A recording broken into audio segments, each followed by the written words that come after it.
നമസ്കാരം. മെട്രോ മാറ്റിനിയിലേക്ക് സ്വാഗതം. Mini screen പ്രേക്ഷകർക്കേറെ പ്രിയങ്കരനായിരുന്നു Kollam Sudhi. കഴിഞ്ഞ വർഷം ജൂണിലായിരുന്നു കാർ അപകടത്തിൽപ്പെട്ട് കൊല്ലം സുധി മരണപ്പെടുന്നത്. ഭാര്യയെയും 2 മക്കളെയും തനിച്ചാക്കിയാണ് സുധി ലോകത്ത് നിന്ന് പോയത്. സുധിയുടെ മരണത്തിന് പിന്നാലെ ജീവിതം ബുദ്ധിമുട്ടിലായ തന്നെ ലക്ഷ്മി നക്ഷത്ര അടക്കമുള്ളവർ സഹായിക്കാറുണ്ടെന്ന് രേണു തന്നെ തുറന്നു പറഞ്ഞിട്ടുണ്ട്. അടുത്തിടെ സുധിയുടെ 1ാം ചരമവാർഷിക ചടങ്ങുകൾ നടന്നിരുന്നു. സ്വന്തമായൊരു വീടെന്ന് ആഗ്രഹം ബാക്കിയാക്കിയാണ് സുധി വിട പറഞ്ഞത്. താരത്തിന്റെ വിയോഗത്തിന് പിന്നാലെ ഭാര്യയ്ക്കും മക്കൾക്കും കഴിയാൻ വീട് വെച്ച് നൽകുമെന്ന് വ്യക്തമാക്കി കേരള ഹോം ഡിസൈൻസ് എന്ന ഫേസ്ബുക്ക് കൂട്ടായ്മയിലെ അംഗങ്ങൾ രംഗത്തെത്തിയിരുന്നു. ഇതേക്കുറിച്ചുള്ള വിശേഷങ്ങളെല്ലാം പ്രേക്ഷകർ തിരക്കാറുമുണ്ടായിരുന്നു. ഇപ്പോഴിതാ പുതിയ വീടിന്റെ വിശേഷങ്ങൾ പങ്കുവയ്ക്കുകയാണ് രേണു. തന്നെ സംബന്ധിച്ച് സ്വപ്നം പോലും കാണാൻ പറ്റാത്ത വീടാണ് ഒരുങ്ങുന്നതെന്ന് രേണു പറഞ്ഞു. വീട് പണി നന്നായിട്ട് പോകുന്നു. KHDC ആണ് വീട് പണി ചെയ്യുന്നത്. ഫിറോസിക്കയാണ്, അദ്ദേഹമാണ് ചെയ്തു തരുന്നത്. വീട് കണ്ടപ്പോൾ ശരിക്കും ഞാൻ ഞെട്ടിപ്പോയി. ഇത്രയും വലിയ വീടാണോ നമുക്ക് കിട്ടാൻ പോകുന്നതെന്ന് കണ്ട് ശരിക്കും ഞെട്ടി. നമ്മുടെ മനസ്സിൽ ഒരു വീടുണ്ടല്ലോ, അതിലും വലിയ വീടാണ് പണിയുന്നത്. എന്നെ സംബന്ധിച്ച് സ്വപ്നം കാണാൻ പറ്റാത്ത വീടാണ് അവർ തരുന്നത്. വീടിന് വേണ്ടി ചെയ്തവരോടൊക്കെ നന്ദി മാത്രമേ ഉള്ളൂ. വേഗം തന്നെ വീട് പൂർത്തിയാക്കി തരുമെന്നാണ് ഫിറോസിക്ക നൽകിയ ഉറപ്പെന്നും രേണു പറയുന്നു. സിനിമയിൽ നിന്ന് ഒരുപാട് അവസരങ്ങളൊന്നും ലഭിച്ചിട്ടില്ല. ഒരു ചെറിയ ആൽബം ചെയ്തിരുന്നു. അതിനുശേഷം നേത്ര കാസ്റ്റിന്റെ ഒരു ചേട്ടൻ വിളിച്ചിട്ട് പുതുമുഖങ്ങളെ വെച്ചൊരു സിനിമ ചെയ്യുന്നുണ്ട്. ആ സിനിമയുടെ ടൈറ്റിൽ ഷൂട്ട് ചെയ്തിരുന്നു. എനിക്കതിൽ ഒരു റോളുണ്ട്.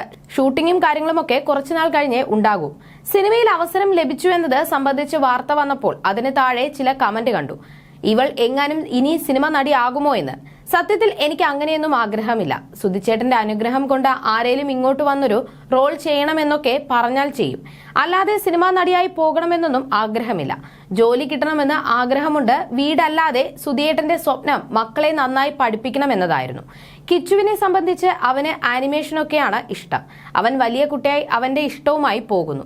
ഋതുലിനെ പൈലറ്റ് ആക്കണമെന്നായിരുന്നു സുധിച്ചേട്ടന്റെ ആഗ്രഹം.